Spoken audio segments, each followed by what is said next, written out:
Hello super investors, बात करेंगे Brightcom group के बारे में और बात करेंगे कि क्वार्टर टू का रिज़ल्ट और एजीएम को इतना डिले क्यों हो रहा है। सभी लोग उसी का राह देख रहे हैं। डेली हम लोग चेक करते हैं कि कोई कंपनी की ओर से नोटिफिकेशन आया है क्या, और कंपनी की ओर से कोई नोटिफिकेशन देखने को नहीं मिल रहा है। आज 23 हो चुकी है और कंपनी का जो डेडलाइन था क्वार्टर टू रिज़ल्ट का, जो कि एक्सटेंशन मांगा था 40 डेज़ का, वो भी ख़त्म होने को आ गया है। और एजीएम का भी एक्सटेंशन 31 दिसंबर तक मांगा था, वो भी ख़त्म होने को आ गया है। तो कंपनी में चल क्या रहा है, क्या हो रहा है, इसके बारे में हम लोग बात करेंगे। फ्रेंड्स, सबसे पहले बात करेंगे कि क्वार्टर टू के रिज़ल्ट डिक्लेयर होने में डिले क्यों हो रहा है। एक्चुअली कंपनी ने ऑडिटर अपॉइंट तो कर दिया, उसको काफ़ी दिन हो चुके हैं। बट फ्रेंड्स, जो नए ऑडिटर भी है वो भी काफ़ी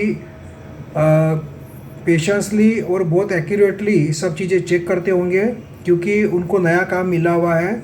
इसमें वो कोई भी रिस्क लेना नहीं चाहेंगे कि उनसे कोई गलती हो और उनके फर्म का नाम ख़राब हो। तो इसलिए भी क्वार्टर टू का रिज़ल्ट डिले हो रहा होगा। दूसरी बात कि कंपनी में अभी भी सीईओ सीएफओ नहीं है। और अगर आपने देखा होगा, जब भी क्वार्टर के रिज़ल्ट डिक्लेयर होते हैं उसके ऊपर सिग्नेचर जनरली एमडी सीईओ का होता है या सीएफओ का होता है। तो ये दोनों पोस्ट अभी तक जो है वैकेंट है कंपनी में, जिसके कारण भी हमें रिज़ल्ट डिले होने को देखने को मिल रहा होगा। एक्चुअली देखा जाए तो कंपनी ने अभी तक सीईओ सीएफओ अपॉइंट करना चाहिए था, क्योंकि मिस्टर राजू और मिस्टर रेड्डी जाकर काफ़ी दिन हो चुके हैं, महीने हो चुके हैं, उसके बावजूद भी कंपनी अपॉइंट नहीं कर पा रही है नए लोगों को। तो ये थोड़ी सी चिंता की बात हो रही है कि इतना डिले तो होना नहीं चाहिए था। कंपनी के फंडामेंटल्स इतने अच्छे हैं, कंपनी प्रॉफिट इतना जनरेट करती है, तो कंपनी को हाई सैलरी पे कर कर कोई अच्छा जो प्रोफेशनल है अभी तक अपॉइंट करते आना चाहिए था। तो इसमें डिले क्यों हो रहा है ये समझ के बाहर है कि कंपनी हो सकता है कि सोच रही होगी कि जो अपॉइंट करेंगे एकदम एक्सपीरियंस्ड जो प्रोफेशनल होगा उसको अपॉइंट करना, तो हो सकता है वो स्क्रूटिनी में और फिल्ट्रेशन में कंपनी की ओर से डिले हो रहा होगा। ये एक पॉसिबिलिटी हो सकती है। दूसरी पॉसिबिलिटी ये हो सकती है कि कंपनी में जो इतने प्रॉब्लम चल रहे हैं, सेबी के जो इंक्वायरी है, बाकी चीज़ें हैं, तो ये भी पॉसिबल है कि काफ़ी लोग अभी इसमें ज्वाइन करने के लिए डर रहे होंगे, कतरा रहे होंगे। दे मस्ट बी अफ्रेड कि अगर हमें, क्योंकि जो भी सीईओ सीएफओ अपॉइंट होगा उन्हें सेबी के जवाब देने पड़ेंगे, हर डॉक्यूमेंट पे साइन करना पड़ेगा। तो कोई भी रिस्क लेना नहीं चाह रहा होगा, क्योंकि पिछले जो सेबी के जो आरोप लगे हुए हैं उसमें सब चीज़ों को फेस करना होगा। सेबी के जो क्वेश्चन आंसर्स को और जो जो रिपोर्ट्स है, रिप्लाई है, सबको सीईओ सीएफओ को अपॉइंट कर जो है जवाब देना पड़ेगा।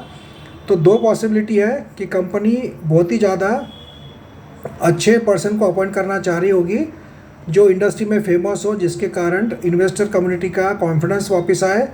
ये पहली पॉसिबिलिटी है। या दूसरी पॉसिबिलिटी ये है कि कंपनी को कोई अच्छा सीईओ सीएफओ मिल नहीं रहा होगा, क्योंकि कोई भी इस तरह के प्रॉब्लमेटिक सिचुएशन में एंट्री करना नहीं चाह रहा होगा, जिसमें उनको सेबी को फेस करना पड़े, सवाल जवाब करना पड़े, या कल जाके ईडी ने भी चार्जशीट दाखिल कर दी तो ईडी को भी सवाल जवाब देना पड़े। ये भी पॉसिबिलिटी हो सकती है, क्योंकि कोई भी ऐसे रिस्की जो अफेयर्स होते हैं उसमें हाथ डालकर अपना करियर ख़राब नहीं करना चाहता है। तो दोनों पॉसिबिलिटी है जिसके कारण सीईओ सीएफओ अपॉइंट नहीं हो रहे हैं, और वो डिले होने के कारण क्वार्टर टू के रिजल्ट भी उनकी सिग्नेचर लगेगी, उनका अप्रूवल लगेगा, वो भी डिले हो रहा होगा।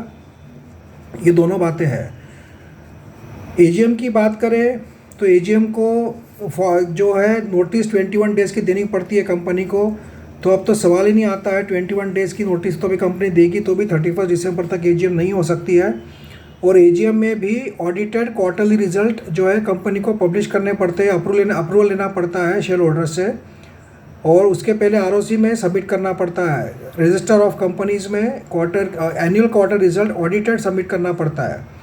तो ऑडिटर तो कंपनी में कोई था नहीं, तो पिछले साल का 22-23 का फाइनेंशियल ईयर का ऑडिटेड रिपोर्ट भी लगेगा एजीएम के लिए। तो ये भी टेक्निकल कुछ इश्यूज़ है जिसके कारण डिले हो रहा होगा। हालांकि कंपनी को लगा होगा कि नए ऑडिटर को अपॉइंट करेंगे तो ये फटाफट सब हो जाएगा, बट नए ऑडिटर भी यही कहेंगे कि भाई पहले हम क्वार्टर टू का रिजल्ट का काम करें कि पूरे साल का ऑडिट करें। और पूरे साल का ऑडिट करने के लिए वो फिर से पूरा डीप में जाएंगे ऑडिटर लोग भी, कि सब्सिडरी के फाइनेंशियल सही है कि नहीं वगैरह वगैरह। तो ये सब देखते हुए और भी डिले होने की संभावना है, तो हमें पेशेंसली वेट करना होगा।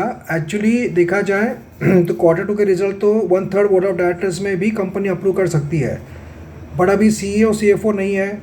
तो ये फर्स्ट स्टेप है कि कंपनी को शायद पहले CEO CFO अपॉइंट करना पड़ेगा before going for Q2 result और AGM। और AGM के लिए भी कंपनी को नोटिस देनी पड़ती है 21 डेज़ की, लिस्टेड कंपनी को।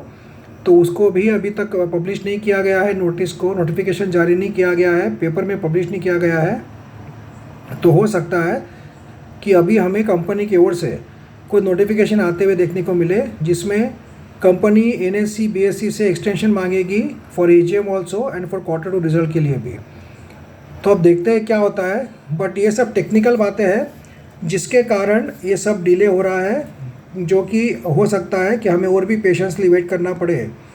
बट पॉजिटिव बात यही है कि मार्केट में अभी भी इतनी ज़्यादा जो एक उठाटा पटक चल रही है, उसके अंदर भी 20 रुपीज़ के आसपास शेयर घूम रहा है, नीचे गिरने को तैयार नहीं है। तो कंपनी की ओर से कोई पॉजिटिव अपडेट आ गया तो शेयर ऊपर जा सकता है, और कंपनी ने एक्सटेंशन मांगा फिर से Q2 के रिजल्ट के लिए या AGM के लिए, तो थोड़ा नेगेटिव इम्पैक्ट भी हो सकता है।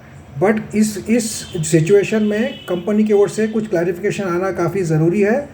कंपनी ने कम से कम शेयर होल्डर्स को बताना चाहिए कि क्या दिक्कत आ रही है, क्यों डिले हो रहा है, और यही बात उन्होंने NSE BSE को भी बताना चाहिए, जिससे जितना ज़्यादा कन्फ्यूजन मन में रहेगा उतना ही आगे प्रॉब्लम बढ़ सकता है। तो कंपनी के मैनेजमेंट का जो काम है अभी जो अभी है सीट के ऊपर मैनेजमेंट में, इंडिपेंडेंट डायरेक्टर हो या विजय जी कंचारलिया हो या कंपनी सेक्रेटरी हो, उन लोगों का एक काम है कि उन्होंने नोटिफिकेशन जारी करके AGM डिले, Q2 डिले और प्रोग्रेस ऑफ ऑडिट रिपोर्ट, इसके बारे में जानकारी शेयर होल्डर्स को देना चाहिए, जिसके कारण सबको एक कॉन्फिडेंस आ जाए कि सब कुछ ठीक चल रहा है।